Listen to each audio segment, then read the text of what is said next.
le va? Buenas noches, bienvenidos. En más de una oportunidad dijimos que este modelo agropecuario es, por buscar un adjetivo calificativo que lo identifique, macabro. Es cínico, es cruel por donde se lo vea.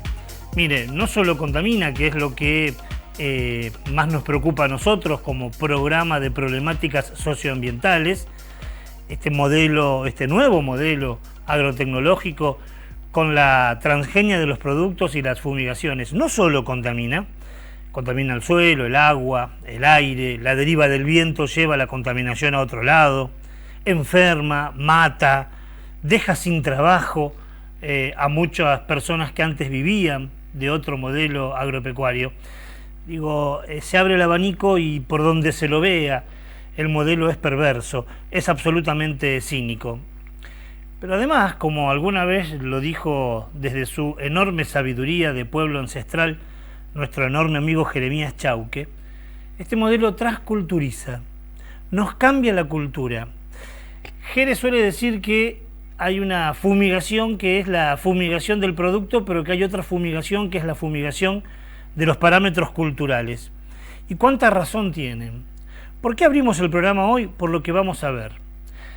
Si usted tiene mi edad, si pasó los 40 y pico de años, recordará que cuando íbamos a la escuela primaria, una de las actividades que hacíamos era hacer un germinador, ¿se acuerda? Ese frasquito de vidrio con el secante, el poroto y la humedad y el algodón hacían que aquel producto finalmente se transforme en una planta. Bueno, hasta eso nos cambiaron. Hasta eso han transculturizado. Ahora la multinacional Bayer Monsanto está regalando a escuelas públicas una especie de germinador de poroto de soja, obviamente transgénico. Soledad Barruti, que es periodista y que ha hecho dos muy buenos libros, Mal comidos uno y Mala leche otro, te lo denuncia y lo podemos ver en este video. Como si estuviéramos lo suficientemente tapados de soja en nuestro país, Bayer está regalando esto en las escuelas. Un kit para los científicos del mañana que imita el germinado de porotos de soja. Viene con porotos de soja Bayer y con toda la parafernalia que se supone que se necesita para germinarlo. Todavía no viene con glifosato. Sin embargo, la propuesta es muy macabra, porque se da en un contexto en el que están intentando acortar los límites de fumigación en aquellos lugares en donde se consiguieron 1000 metros o más para preservar la salud de las personas que viven cerca de los campos de soja, porque sea en un contexto en donde se está debatiendo la ley de semillas que podría agigantar muchísimo más el negocio de este tipo de empresas y perjudicarnos, por supuesto, más a nosotros, y porque se da en un espacio en donde la publicidad no tiene que tener ningún lugar, que son las escuelas y sobre todo en las escuelas públicas de nuestro país.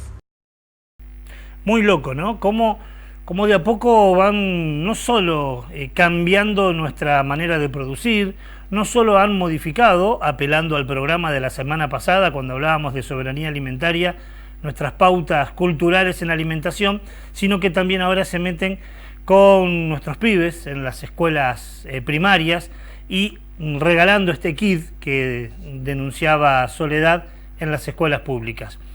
Lo planteamos como disparador del programa de hoy. Un programa que tendrá muchas voces, muchos testimonios y que lo presentamos como siempre en nuestro sumario. En Onda Verde hablamos sobre las fumigaciones que afectan a las escuelas rurales. Entrevistamos a Mariela Leiva, docente entrerriana, integrante de la campaña Paren de Fumigar las Escuelas, quien nos relata cómo en su tarea de maestra rural fue víctima de fumigaciones. Recordamos el caso de la Escuela Zurigues, de San José, Entre Ríos, con el testimonio de Silvia Matei, su directora, quien debió evacuar la institución por las fumigaciones cercanas. También conoceremos la experiencia de alumnos de la Escuela Grierson de Santa Fe, que presentaron en el programa Diputados por un Día un proyecto para limitar las fumigaciones cercanas a las escuelas rurales. Tendremos como siempre las 3 luces del semáforo con las noticias relevantes de la semana. Y en nuestra agenda verde te contamos sobre los eventos más importantes vinculados con la ecología. Bienvenidos a un nuevo programa de Onda Verde, el único programa de la televisión regional que aborda temas ambientales. Lo decíamos la semana pasada, en septiembre, el 20 y el 27, habrá 2 huelgas generales. A ver, no son las huelgas de los paros de las manifestaciones de sindicatos que se oponen a un modelo político o un modelo económico. Si es una huelga, se opone a un modelo, y es huelga como una cuestión absolutamente simbólica. El 20 de septiembre, un grupo de activistas están llamando a una huelga internacional de estudiantes por el clima. Una especie de alerta, como decimos nosotros, una luz roja que se prende. Será el 20 de septiembre. Estudiantes de todo el mundo saldrán a la calle a decirle a los representantes políticos que hay que cambiar la manera de actuar porque el clima nos está enfermando y matando a muchos. Y tan solo una semana después, el 27 de septiembre, habrá otra especie de manifestación internacional por la salud de la Tierra. ¿Le parece exagerado? Mire, para aquellos que desconfían de las estadísticas de grupos ambientalistas, vamos a apelar al dato que está dando Naciones Unidas. La Organización de las Naciones Unidas ha dicho hace poco tiempo que si no cambiamos el paradigma, no cambiamos la manera de producir, dejamos de emanar gases, dejamos de contaminar y demás, si seguimos como hasta ahora, al mundo le quedarán 11 años de vida normal, que cada vez va a ser peor, que de aquí a 11 años los desastres climáticos van a ser realmente irreversibles. Insisto, lo dice Naciones Unidas. Diferentes grupos en diferentes países están manifestando y queremos compartir con ustedes esta performance que hace un grupo de activistas muy jóvenes de Alemania.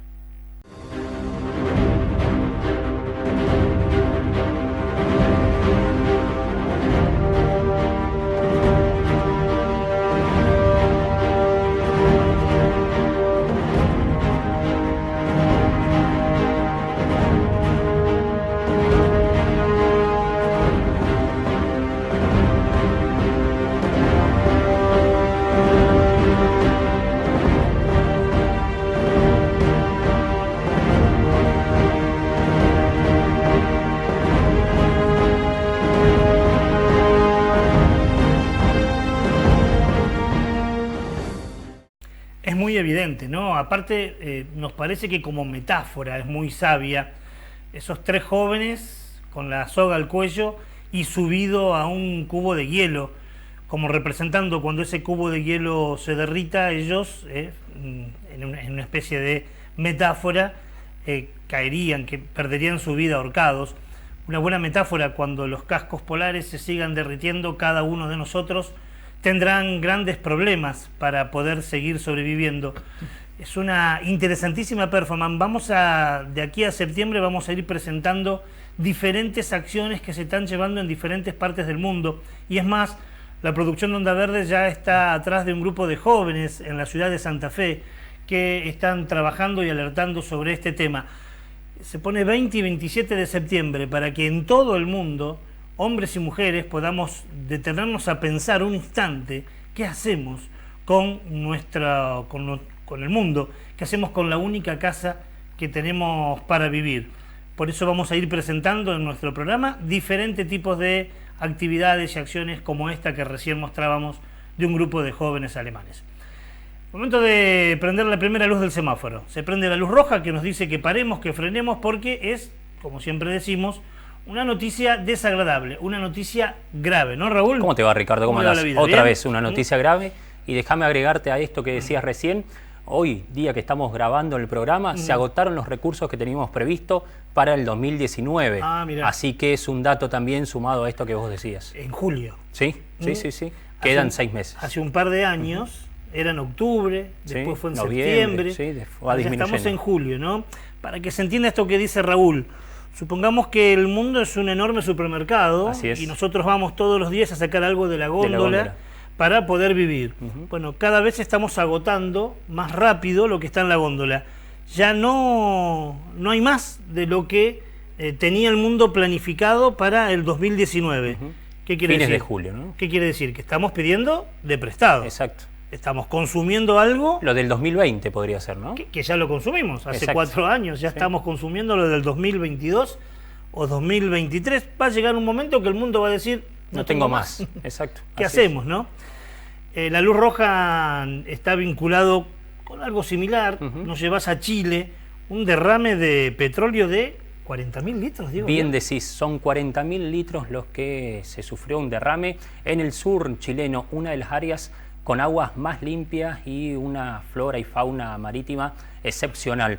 Esto se produjo concretamente en lo que es la terminal de Isla Guarelo, a 250 kilómetros al noroeste de Puerto Natales, como decíamos, en Chile. Una situación que alarma a toda la comunidad científica también. Imagínense, además del plástico, además de la basura, ahora en ese lugar hay 40.000 litros de petróleo. Terrible noticia, aquí nomás en Chile, lo presentamos en nuestra luz roja.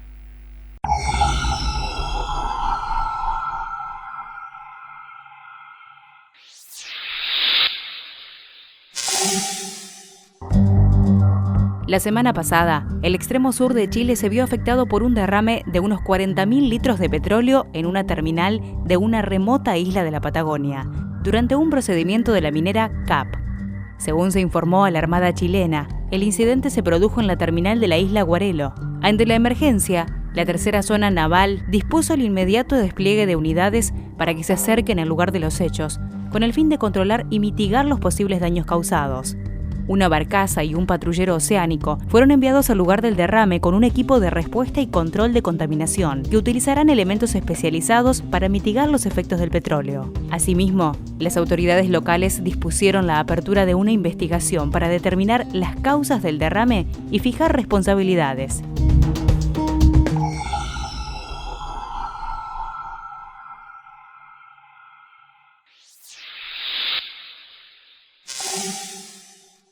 Siempre es grave, Raúl. Ahora, decías antes de este informe, antes de que Celina nos leyera y nos compartiera la información, decía que esta es una de las zonas más limpias en agua, es una de las zonas donde el ecosistema es más importante. Así es, el ecosistema es muy importante, la flora marina también. Por eso grupos de científicos están enormemente preocupados por esta situación que acaba de suceder.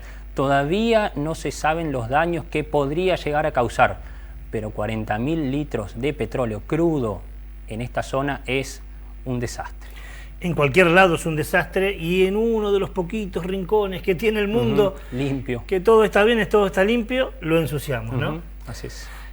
Terrible noticia, la luz roja del semáforo. Con esta noticia nos vamos al primer corte. Cuando volvamos, entramos en el corazón del informe del día de hoy.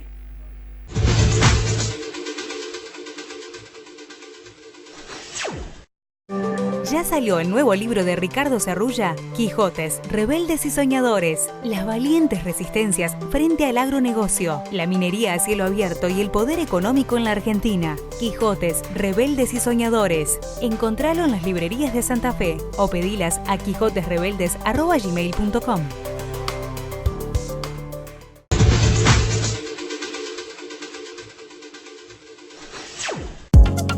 Segundo bloque del programa. Como lo adelantábamos en nuestro sumario, vamos a hablar hoy de las escuelas fumigadas. Hay escuelas fumigadas en gran parte del país. Quizás las zonas donde más alerta esta temática es Córdoba, Buenos Aires, Entre Ríos, Santa Fe, propio de ser la zona donde, desde el punto de vista cuantitativo, más producto transgénico hay y más fumigaciones hay. En Entre Ríos es uno de los lugares de mayor contaminación por fumigación, y la lucha de diferentes organismos ambientalistas, pero también del sindicato, como por ejemplo ACMER, y de algunos docentes, dio sus resultados. En octubre del año pasado, una resolución judicial en la provincia de Entre Ríos le dio la razón a un grupo de vecinos que presentaron un amparo y prohibieron fumigar de manera terrestre a 1.000 metros de distancia de una escuela rural y a 3.000 metros si la fumigación es aérea. Además, el fallo dice que se prohíbe cualquier tipo de fumigación en horario escolar. Bueno, aunque parezca loco, el gobierno de la provincia de Entre Ríos apeló en 2 ocasiones, a la Cámara primero y al Tribunal Superior de Justicia después. ¿Qué pedía el gobierno de la provincia de Entre Ríos?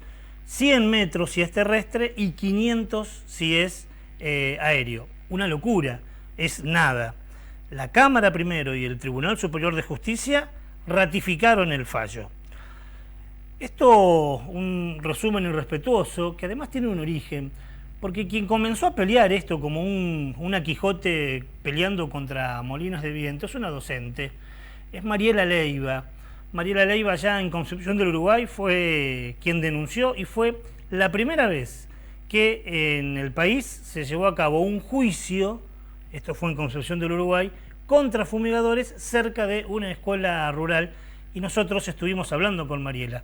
¿Cómo te va, Pablo? ¿Cómo estás, Ricardo? Hicimos una entrevista con Mariela interesante donde nos relata esta historia, ¿no? Exactamente, estuvimos hablando con Mariela Leiva, como bien vos mencionabas, directora, docente, una de las tantas que hay en la provincia de Entre Ríos, y nos contó un poco lo que fue su experiencia y la forma en la que se transformó, si se quiere, de un modo un tanto involuntario en referente de esta lucha en contra de las fumigaciones con agrotóxicos cerca de las escuelas rurales. Vos mencionabas, Ricardo, que Mariela Leiva es miembro del sindicato, forma parte del sindicato de ACMER, ¿no? Bueno, ACMER tiene hace ya un tiempo que viene trabajando con una campaña que se llama Paren de fumigar las escuelas, ¿sí? ¿Qué es lo que sucede, o qué es lo que sucedió con Mariela, mejor dicho? En el año 2014, ella era directora en un colegio de Colonia Santa Anita, ¿sí? Muy cerquita de Concepción del Uruguay. Exactamente, muy cerquita de Concepción del Uruguay. En diciembre de ese año, Mariela y sus alumnos fueron fumigados por un avión que se encontraba realizando tareas en un campo lindante a la escuela. Estuvimos conversando con Mariela y nos contaba su testimonio sobre lo sucedido en aquel entonces.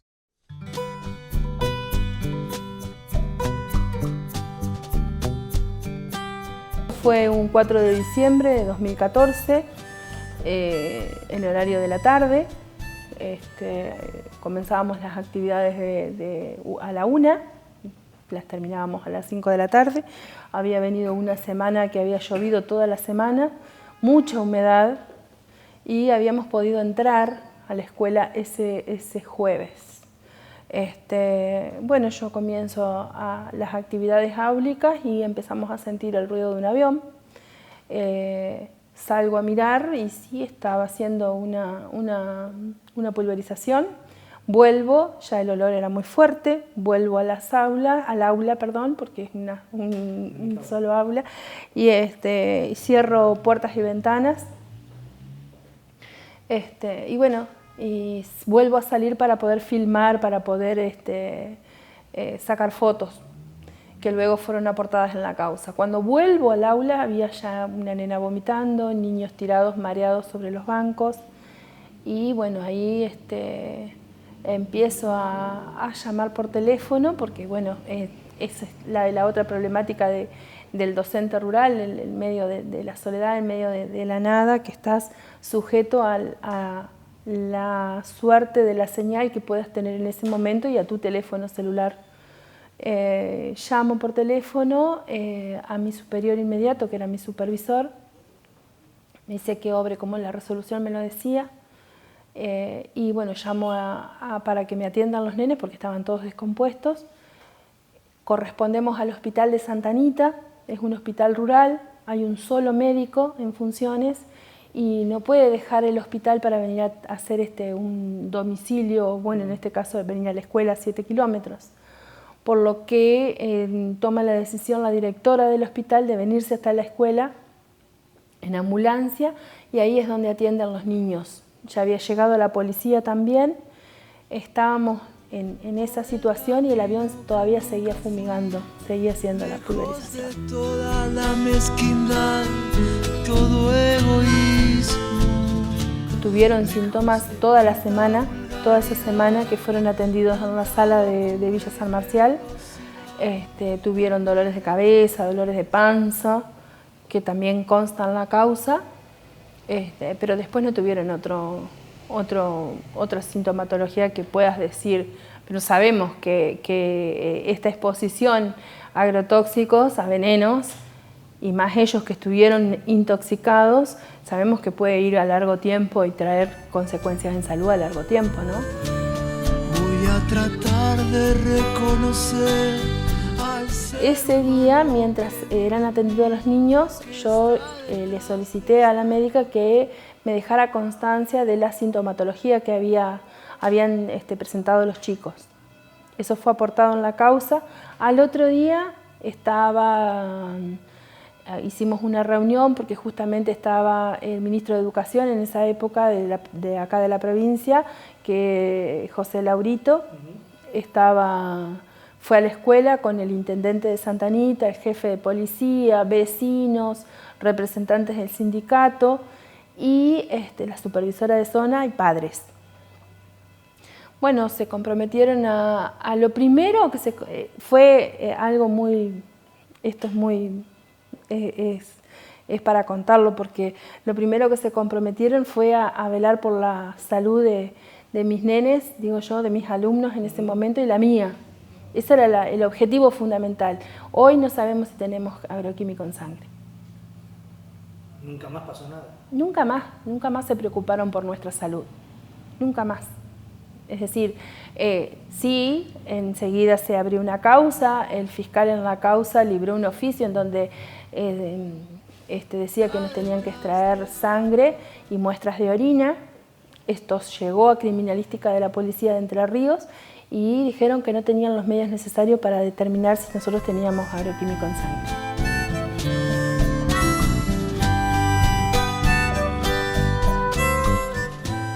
La legislación de Entre Ríos, la ley de plaguicidas, la 6.599, que dice que son 50 metros terrestres y 100 aéreos. Pero el avión hacía la pulverización, ponele a 300, 400 metros, pero después pasaba por sobre nuestras cabezas. Y el viento tiraba todo hacia la escuela. No había habido aviso, es decir, la 6.599 regula estas distancias, pero también te dice que tiene que avisar 48 horas antes de que va a haber una pulverización, tiene que tener una receta agronómica, tiene que estar el ingeniero agrónomo en la zona. Ahí no había nadie.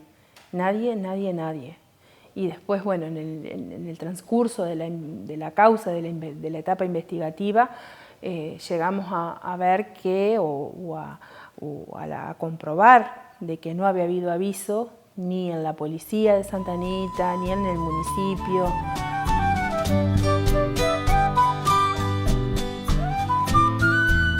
Bueno, después de 2 años y medio de una etapa investigativa, el 4 de julio y de varias suspensiones de las audiencias, ese 4 de julio de 2017 se eleva a juicio. Ahí nos empiezan a citar a los testigos, y el 3 de octubre los declara culpable el tribunal de lesiones culposas leves y el delito de contaminación ambiental. Son 3, es el presidente de la empresa de aviación, el productor y el piloto. El piloto también fue inhabilitado para seguir pulverizando. ¿Cuál es la condena que el tribunal? 1 año y 6 meses de prisión en suspenso. Sí.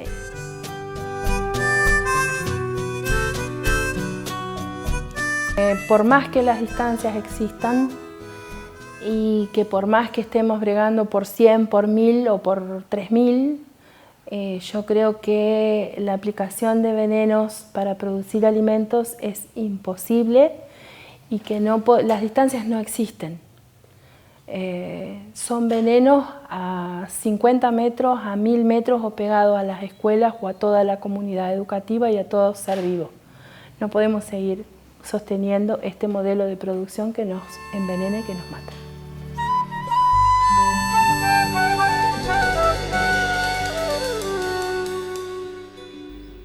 Un martes fue que nos fuimos hasta Paraná y hablamos con Mariela.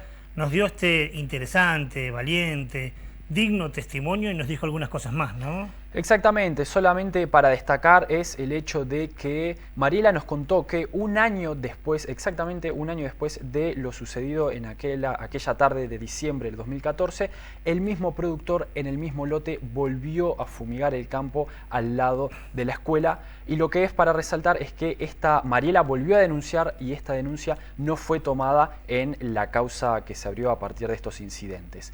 Mariela nos resaltó en varias oportunidades que ella al día de hoy no sabe si tiene veneno en la sangre y tampoco sabe si sus alumnos se encuentran bien de salud. Mariela es Mariela Leiva, a quien mucho le agradecemos, le mandamos un beso enorme.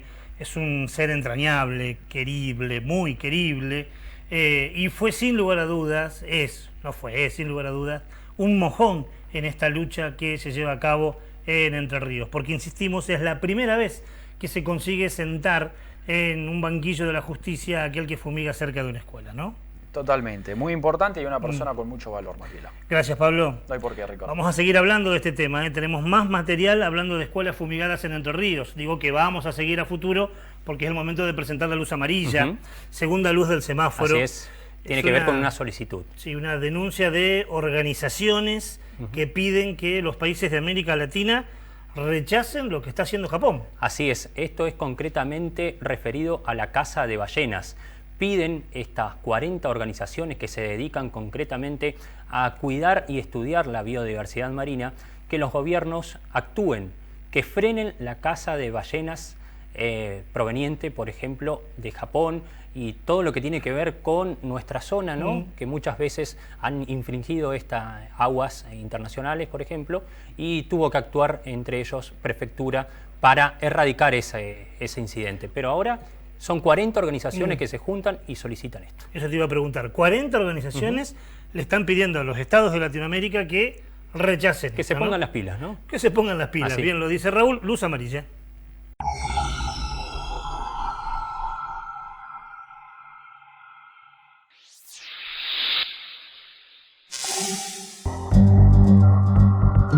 ...40 organizaciones civiles de Latinoamérica y el Caribe solicitaron a los representantes de los gobiernos una acción conjunta. Especialmente se pide el rechazo a la reanudación de las operaciones balleneras de carácter comercial fuera del ámbito de la Comisión Ballenera Internacional. Tras hacerse efectiva su salida de este foro, Japón abandonó sus programas de cacería científica, que tan vehemente defendió, e inició la caza con fines comerciales en sus aguas territoriales. La reanudación de la caza comercial es una clara violación de la moratoria establecida por este foro internacional, inclusive si la caza se realiza en sus aguas territoriales y zona económica exclusiva. Esto deja en evidencia que las más de 15.000 ballenas cazadas por Japón en las últimas temporadas no tenían fines científicos.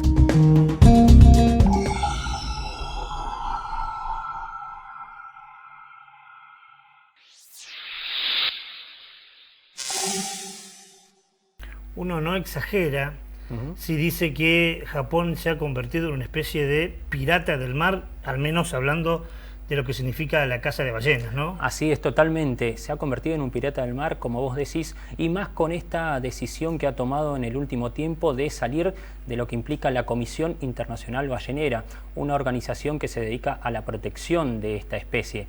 Sabemos lo que se ha sufrido durante muchos años con este tema por parte de las ballenas. Sabemos que están actuando muchísimas organizaciones, pero también sabemos que Japón mira para otro lado.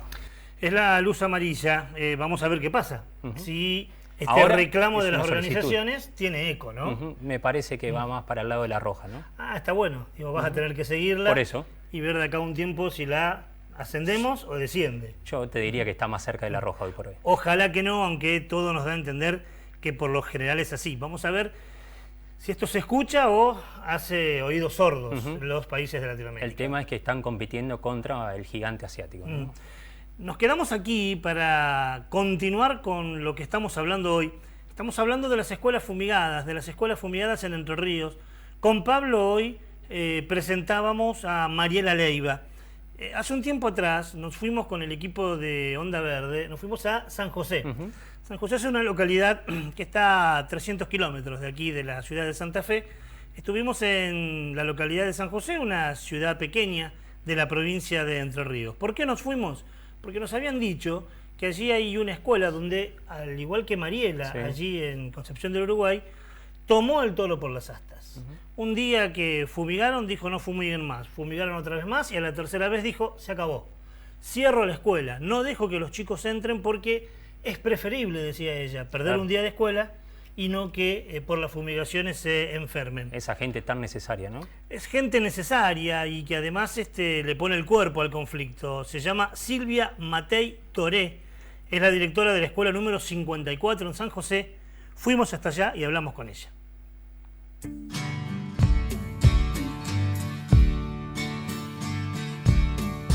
Bueno, nuestra escuela ha sido durante muchísimos tiempos y sigue siendo una escuela fumigada.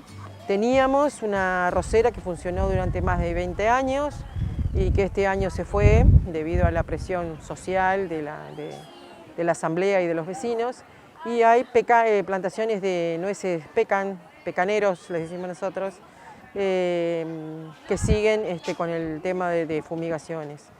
Por eso nuestra escuela en su frente tiene 2 carteles de escuelas fumigadas que la agrupación ACMER lo ha colocado ahí con el consentimiento de los acá presentes. Nuestra preocupación sale de la observación directa. Por ejemplo, de los síntomas que nosotros observamos en nuestros alumnos. Por ejemplo, demasiados problemas respiratorios como broncoespasmos repentinos y cosas por el estilo. Y sobre todo lo que más nos llamaba la atención son las erupciones cutáneas, las erupciones en la piel, que como que no tienen explicación, ¿no? Hay muchos chicos que presentan erupciones o presentaban más erupciones hasta el año pasado, mientras funcionaba esta arrocera, que creo que la mayor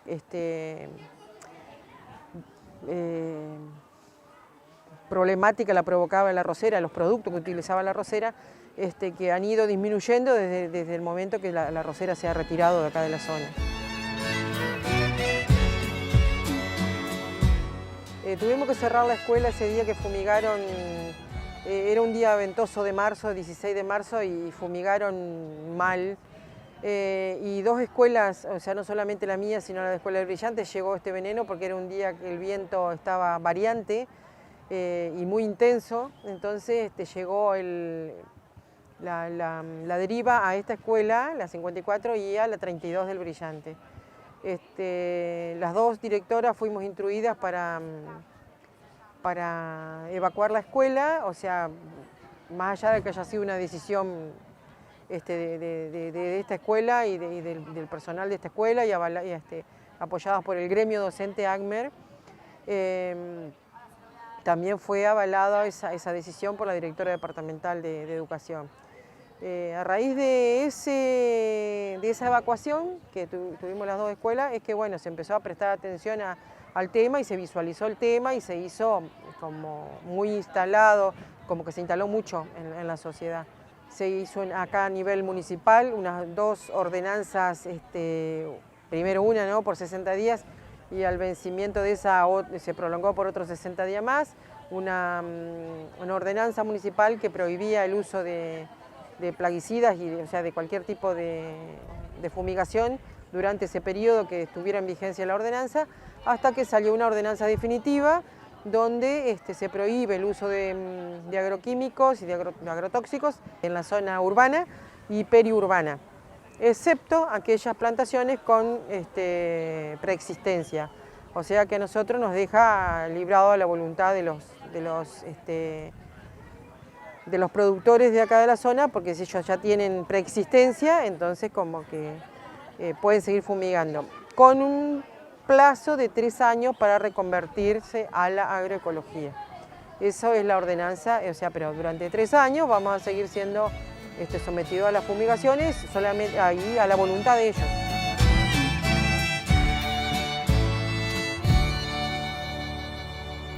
Interesante lo de Silvia, ¿no? Es muy, pero muy importante lo que nos cuenta la directora. Y lo que habrá que decir también es que esa plantación de arroz ahí cercana a la escuela, que es la que fumigaba y traía grandes problemas, finalmente se fue, no están produciendo más arroz. Digo, para aquellos agoreros que dicen que nada se puede hacer y que pelear contra estos gigantes generalmente es inútil. Mariela Leiva, como contaba Pablo, consiguió un fallo, el primer fallo judicial para evitar fumigaciones cerca de las escuelas. Silvia consigue que ese campo de arroz no siga produciendo tan pero tan cerca de la escuela. Es cierto que hoy tienen otro problema, que son las nueces de pecan, pero ahí está la comunidad educativa trabajando y peleándola. Una escuela que habrá que decir trabaja en doble turno y que la directora y los docentes están peleándola por la salud de, como ellos dicen, sus gurises. Usted dirá, ¿son todas pálidas? No, también hay buenas noticias, por eso voy al encuentro de Martín. ¿Cómo te va, Martín? ¿Cómo estás, Ricardo? Y voy al encuentro de Martín porque lo que te va a contar ahora nuestro compañero tiene que ver con una experiencia que nos da esperanza, que nos ilusiona y que la protagonizaron alumnos de una escuela secundaria, ¿no? Así es, Ricardo. Tenemos que valorar y reconocer esta actitud, esta preocupación que surgió de un grupo de alumnos y alumnas de la escuela secundaria número 508, doctora Cecilia Grierson. Ellos fueron invitados a participar de la jornada de Diputados por un Día, una iniciativa que ha elaborado la Cámara de Diputados y lo realiza durante todo el año, en donde invitan a los alumnos, a distintas instituciones y escuelas a que lleven a sus alumnos a la legislatura de aquí de Santa Fe y se sienten en las bancas y puedan debatir y de alguna manera también discutir proyectos propios como si fueran diputados reales. En esta ocasión, este grupo de alumnos y alumnas de la Escuela Secundaria 508, Cecilia Grierson, acompañados de la docente Marianela Poletti, presentaron un proyecto que lo que buscaba era prohibir las fumigaciones con agrotóxicos aquí en Santa Fe. Fue un proyecto que claramente fue aprobado por amplia mayoría, por todos los jóvenes que estaban ese día en la jornada y además un proyecto que generó mucha empatía en todos los participantes ese día. Mirá qué importante, ¿no? Lo que plantea Martín. Pueden ser diputados por un día, pueden presentar cualquier proyecto. Y el proyecto que llevaron los chicos, como lo vamos a ver ahora, es limitar, regular las fumigaciones. La legislatura de la provincia de Santa Fe sanciona con fuerza de ley. Artículo 1. Establece prohibir las fumigaciones con agrotóxico a menos de un radio de 1000 metros terrestres y 3000 metros aéreos en cercanías con las escuelas rurales, correspondiente a todos los niveles.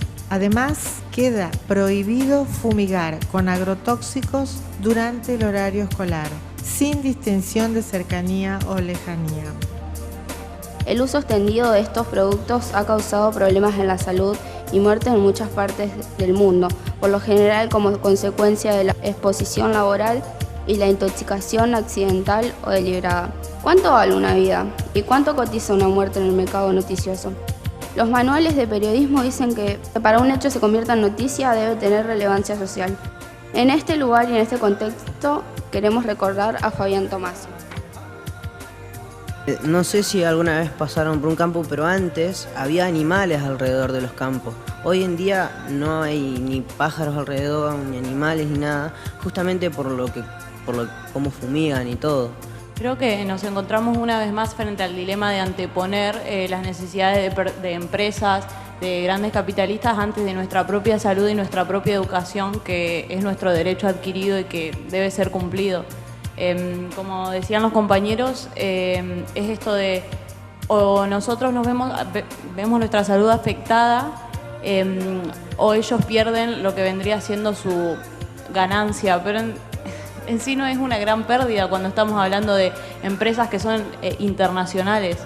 Entonces me parece muy importante que nos centremos primordialmente en lo que es nuestra salud y nuestra educación, porque están proponiendo cerrar escuelas para que ellos puedan seguir con su actividad normalmente. Nuestra preocupación radica no solo en las muertes y daños de la salud que aparecen en estas comunidades rurales, sino también en aquellas condiciones pésimas de la vida a las que lamentablemente se acostumbra la comunidad, que incluyen las escuelas rurales.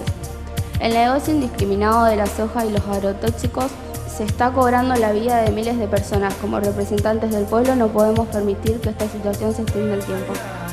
A partir de todo lo expresado anteriormente en la base a lo establecido en el artículo 2, perteneciente del capítulo 1 de la ley número 11.717 de la provincia de Santa Fe y el medio ambiente y desarrollo sustentable, les pedimos a nuestros pares que acompañen con su voto al presente proyecto de ley.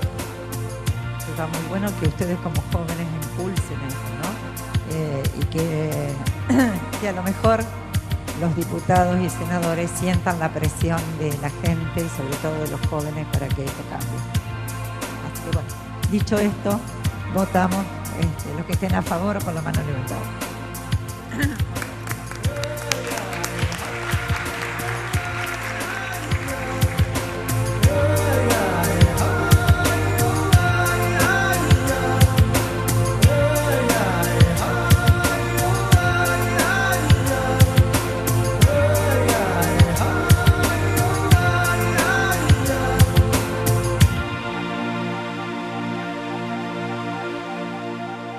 Qué importante lo que decíamos al principio, nos da esperanza esto.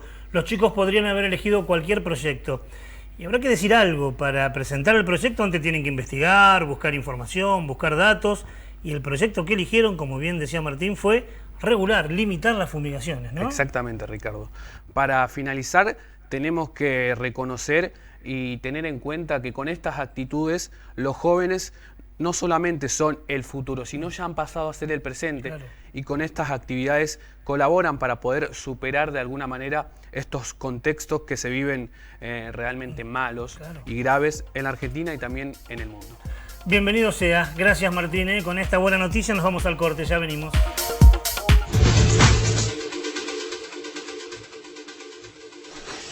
SADOP, el gremio de los docentes particulares. Por una educación privada que respete la carrera docente.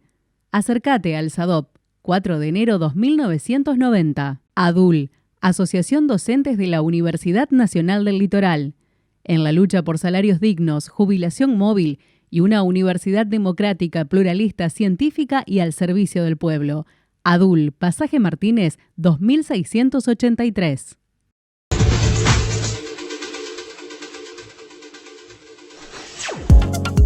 Tercer y último bloque del programa de hoy. Si nos vieron la semana pasada, habrán visto que teníamos aquí en nuestra mesa de trabajo, teníamos algunos productos vinculados con cosmética y limpieza del hogar. Y decíamos en aquella ocasión que muchos de esos productos están envueltos en basura, ¿no? Basura. ¿Por qué en basura? Porque lo que se envuelve después se tira. Exactamente, inmediatamente, ¿no? Tiene muy poca vida.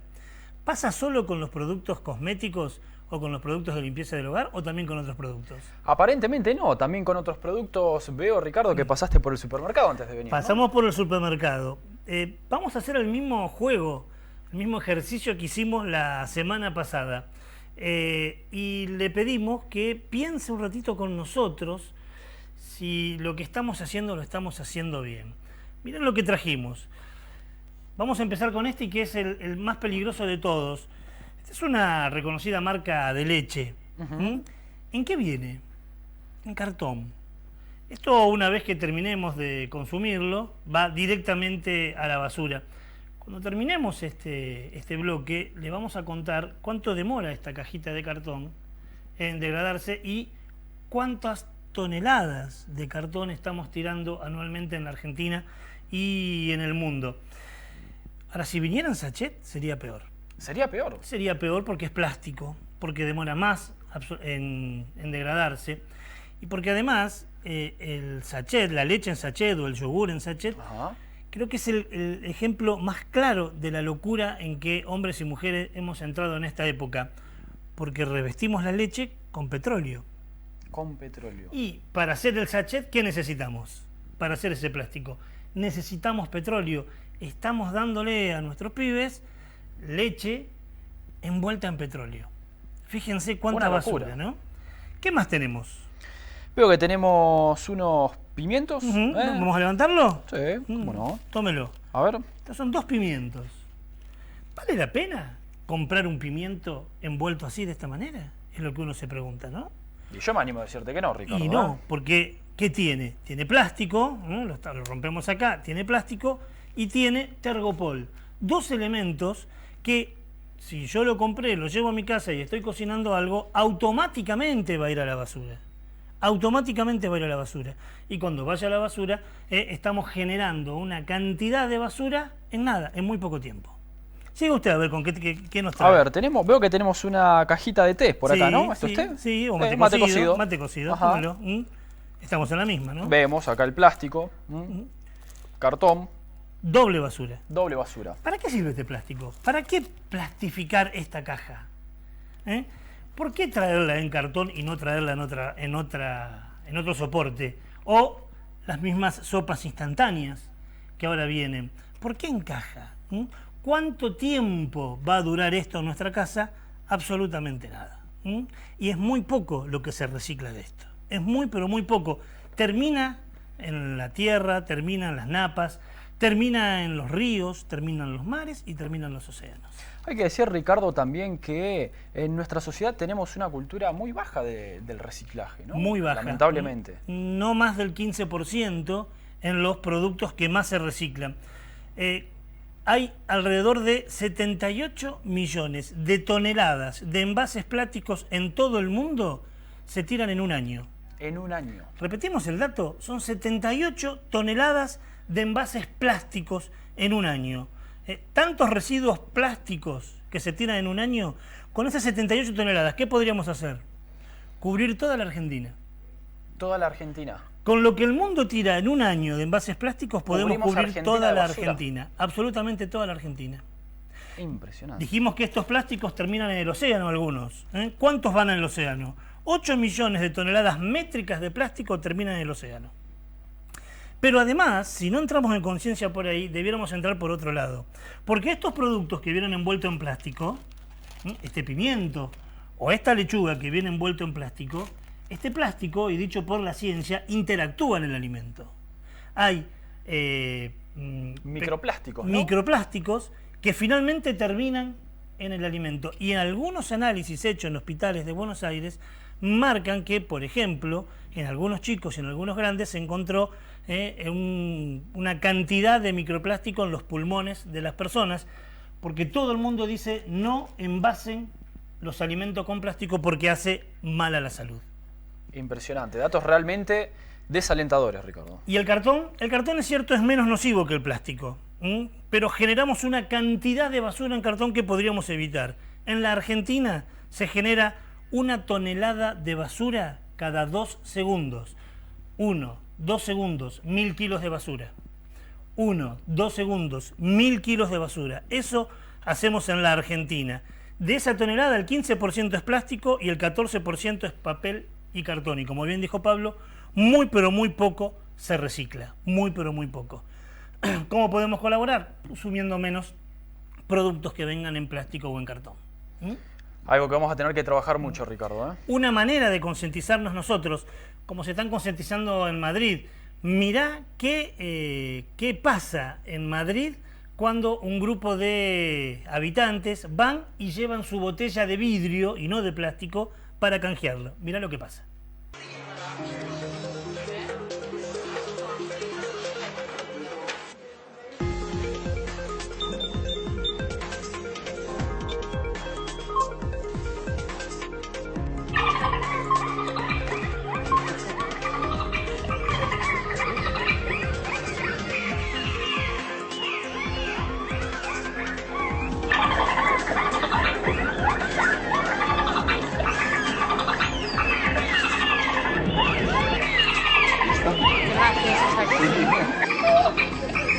Es un acto que no cuesta nada y cuenta mucho.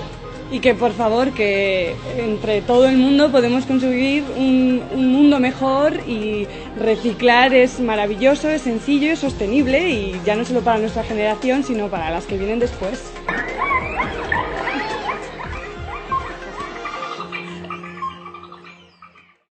Perdón, ¿son delfines esos? Son ruidos de delfines. Cada vez que alguien de Madrid lleva una botella de vidrio y pasa por el escáner, aparece un grupo de delfines como agradeciéndole porque lleva botella de vidrio y esa supuesta botella de plástico no termina donde viven los delfines. Interesantísimo. Interesantísimo, realmente. Que llevan a cabo algunos supermercados de Madrid para ayudarnos a pensar. Gracias, Pablo. No hay por qué, Ricardo. ¿Qué le pareció? Acá también quedó, Mire no esto. sé si eso se lo robó de acá. Sí, alguien. Esto, permiso, le paso por adelante. No sé, esto es una locura. Sí. Estos son hongos. Estos son hongos. ¿Para qué ponerlo en bolsa? También. ¿Por qué en bolsa? En Suecia seguramente esto no pasa. ¿Por qué en Suecia no pasa y entramos en la luz verde? Porque en Suecia se está trabajando y hace muchísimos años tienen políticas de reciclaje.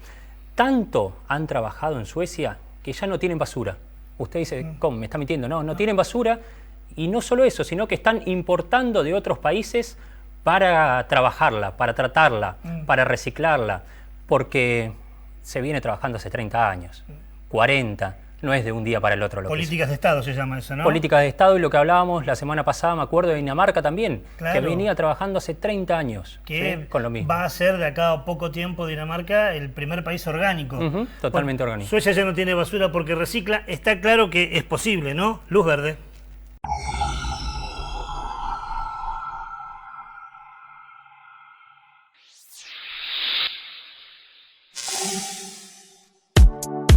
Desde hace años, Suecia se ha esforzado en crear una cultura de reciclaje para que sus habitantes adopten hábitos que reduzcan al máximo sus desechos. Su evolución en el tema ecológico ha sido tan impresionante que ahora deben importar basura de otros países para mantener sus plantas de reciclaje en funcionamiento. Suecia fue uno de los primeros en implementar un fuerte impuesto a los combustibles fósiles en 1991 y hoy en día obtiene casi la mitad de su energía de fuentes renovables. También ha implementado una política nacional de reciclaje, en la cual las empresas privadas realizan la mayor parte de importación y quema de residuos que genera energía. El gobierno señala que la importación de desechos es una solución temporal, que puede traer grandes beneficios para ellos y para los países socios.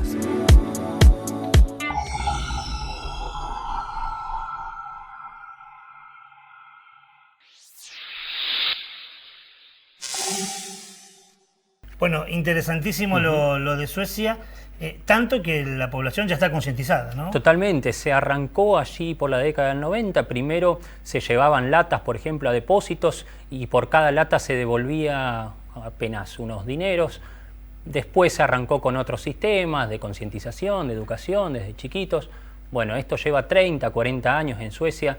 Como te decíamos, no se va a lograr de un día para el otro. ¿Y cuánto nos falta aprender de eso, ¿no? Nos falta mucho aprender, pero en el mismo caso que la semana pasada, demuestra que cuando hay políticas de Estado y hay convencimiento, esto es posible y no cuesta nada, cuesta muy poco, ¿no? Cuesta muy poco, capaz que con una ley en el Congreso, capaz que con una ley o una ordenanza municipal, esto cambiaría. Y cambiando también la cabeza y la cultura, cada uno de nosotros. En este momento del programa siempre te presentamos nuestra Agenda Verde. Continúa el ciclo de Ecología de Rosario, coordinado por el periodista Sergio Rinaldi. El lunes 12 de agosto se proyectará el documental Home, a 10 años de su estreno mundial. Una obra compuesta por vistas aéreas que muestra la diversidad de la vida en la Tierra y las amenazas de las actividades humanas. El encuentro comenzará a las 20 en el Centro Cultural Fontana Rosa, Avenida San Martín 1080 de la ciudad de Rosario. El 17 y 18 de septiembre se realizará en Asunción, Paraguay, el 8º Simposio Iberoamericano en Ingeniería de Residuos hacia una gestión más eficiente de los residuos, organizado por la Universidad Católica Nuestra Señora de la Asunción y la Red de Ingeniería en Saneamiento Ambiental. El encuentro abordará temáticas vinculadas a la gestión y política ambiental, tecnologías para el manejo de residuos sólidos, rellenos sanitarios y el riesgo ambiental. Más información en cta.uc.edu.py/Revisa 2019. Bueno, ya aparecían algunos de los eventos. Ya sabés, la invitación está planteada en diferentes momentos del programa. Aparecen nuestras direcciones de correo electrónico, de Facebook. Tranquilamente, si estás organizando algo o sabés de algo que se está por llevar a cabo, nos mandás esa información y nosotros con muchísimo gusto la sociabilizamos y la ponemos en nuestra Agenda Verde. Nos estamos yendo, nos vamos siempre con algo de música, hoy no es la excepción. Ahora, dentro de muy pocos días, más concretamente el 9 de agosto, es el Día Internacional de las Poblaciones Indígenas. ¿Por qué el 9 de agosto? Bueno, fue la primera reunión que se hizo en Naciones Unidas, un grupo de trabajo que se reunió el 9 de agosto de 1982 en Naciones Unidas para hablar de la problemática de pueblos originarios. Y por esa razón, cada 9 de agosto recordamos en todo el mundo el Día Internacional de las Poblaciones Indígenas. Estamos yendo con un tema musical hoy y algunos datos muy rápido porque tenemos muy poco tiempo. Hay más de 5.000 grupos distintos en 90 países de pueblos originarios. Aproximadamente 7.000 lenguas en el mundo son de pueblos originarios. Alrededor de 370 millones de personas forman parte de estos grupos aborígenes, algo así como el 5% de la población mundial, pero a su vez forman parte por lo general de los más pobres. Por eso, a tanto tiempo de haberlos sometidos vilmente en América Latina, nos unimos con este tema musical bellísimo, 5 siglos igual. Es de León Gieco, pero lo pasamos por una versión de este grupo chaqueño, que es Tonolec, y que lo canta en lengua aborigen, en lengua Cuom Lactacá, así se llama, y así nos vamos. Mientras usted disfruta el tema, yo me llevo esto lleno de plástico y de cartón para ver si entre todos podemos cambiar la cabeza y no compramos más esto, ¿le parece? Hasta la semana que viene, que la pase bien.